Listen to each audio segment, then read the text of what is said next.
Dear student, last lecture में हमने hydrolysis of salt complete किया। अब इसी चैप्टर का आयोनिक इक्विलिब्रिया का अगला टॉपिक है बफर सॉल्यूशन। देखेंगे बफर सॉल्यूशन किसको कहते हैं, इसको डिफाइन करेंगे। It is a solution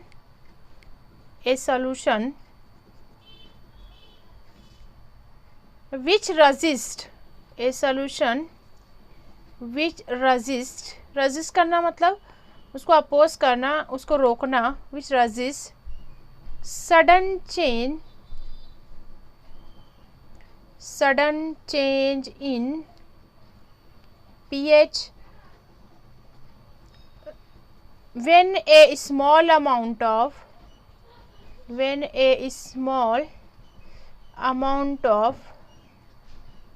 strong acids or strong bases or water is added to it।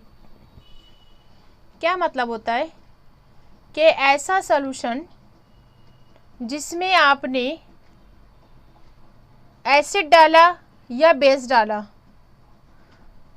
उसके एडिशन के बाद भी उस सॉल्यूशन का पीएच वही रहता है जो पहले था, उसको कहते हैं बफर सॉल्यूशन।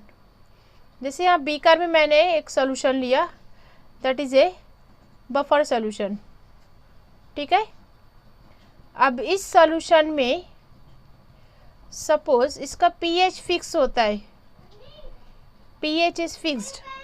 ठीक है, इस सॉल्यूशन में अगर आप सपोज एसिड ऐड करते हो, acid that means which contain H+ ion according to Arrhenius concept. Acid डालने पर क्या होना चाहिए, पीएच बढ़ना चाहिए, राइट। लेकिन इसका पीएच वही रहता है। स्मॉल अमाउंट में, स्मॉल क्वांटिटी में अगर आप स्ट्रॉन्ग एसिड डालते हो, उसका पीएच वैसा के वैसा ही रहता है। तो ऐसे सॉल्यूशन को बफर सॉल्यूशन कहते हैं। या सपोज आपने बेस ऐड किया, स्ट्रॉन्ग बेस स्मॉल क्वांटिटी में, दैट मीन्स OH- को आपने ऐड किया, तो भी इसका पीएच उसमें कोई चेंजेस नहीं आए। ठीक है, ए solution which resist sudden change in pH. ठीक है, when A small amount of acid base और वाटर इज एडेड, अगर आपने डाइल्यूट कर दिया, इसको पानी डाल दिया, तो भी इस सॉल्यूशन का पीएच फिक्स होता है, वही वैसा के वैसा ही रहता है। इसको कहते हैं बफर सॉल्यूशन। ठीक है, अब इसको क्लासीफाई किया गया है 2 क्लास में। Types of buffer solution, it is of 2 type. Number 1 acidic buffer solution and number 2 basic buffer solution. ठीक है, अब यहाँ पर एसिडिक बफर सॉल्यूशन का क्या मतलब हुआ, ऐसा सॉल्यूशन जो यूज़ किया जाता है to maintain acidic pH, to maintain an acidic pH. Acidic pH कितना होता है, दैट इज लेस देन 7। ठीक है, ऐसे सॉल्यूशन को कहेंगे एसिडिक सॉल्यूशन। मतलब जो एसिडिक नेचर का होता है, उसमें एसिड डालो या बेस डालो, उसका पीएच ना ही बढ़ता है ना ही घटता है, उसको कहेंगे हम एसिडिक बफर। ठीक है, इसी तरह basic buffer solution use to maintain, ऐसा बफर सॉल्यूशन जो मेंटेन करता है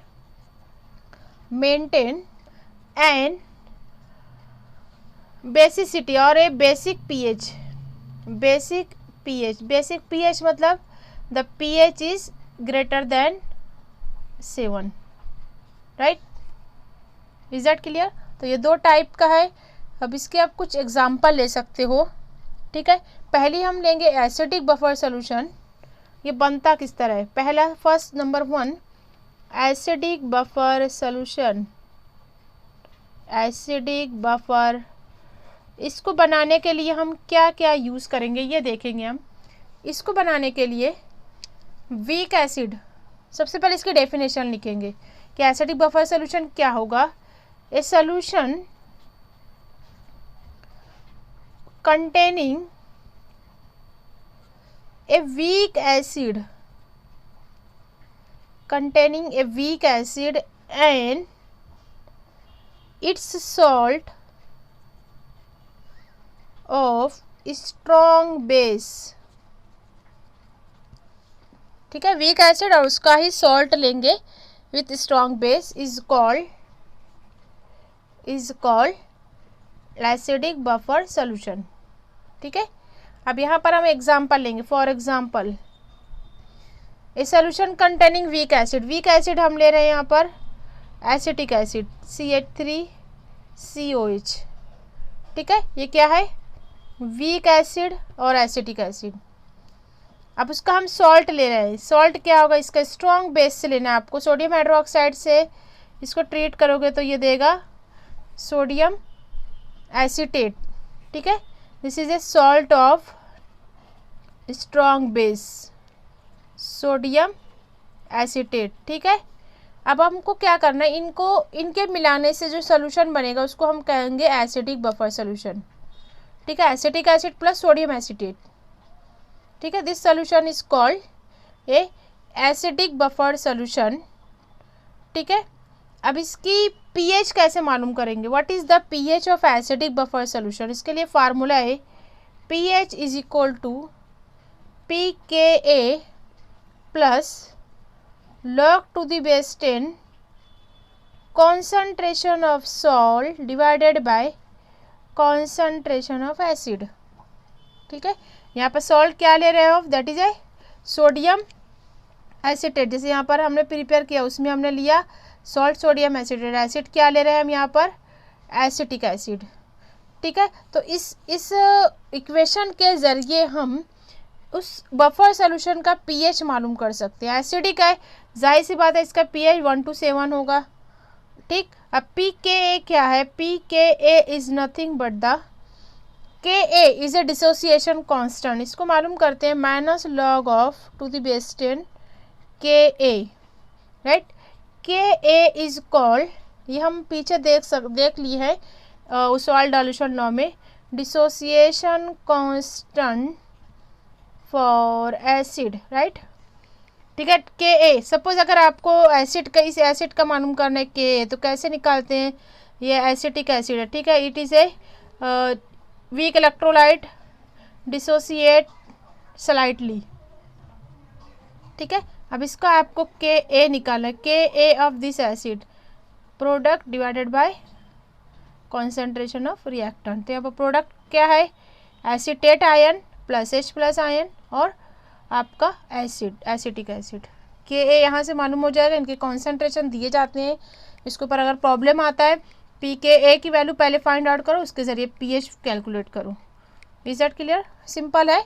यहाँ पर वीक एसिड के साथ मिक्स करना है उसका सॉल्ट ऑफ स्ट्रॉन्ग बेस। ठीक है, सेकंड देखेंगे इस इक्वेशन को, pH is equal to pKa plus log to the base 10 concentration of salt, concentration of acid. इसको एक फेमस साइंटिस्ट ने डिस्कवर किया, उसका नाम है हेंडरसन हेज़लबेच इक्वेशन। इसको कहा जाता है हेंडरसन हेज़लबेच इक्वेशन। दोनों के लिए यूज़ होता है, एसिडिक बफर के लिए और बेसिक बफर के लिए। ठीक है, हेंडरसन हेज़लबेच इक्वेशन करके भी आता है 1 मार्क्स के लिए क्वेश्चन, या derive the equation for the acidic buffer solution. तो आपको ये कैलकुलेट करना है। सेकंड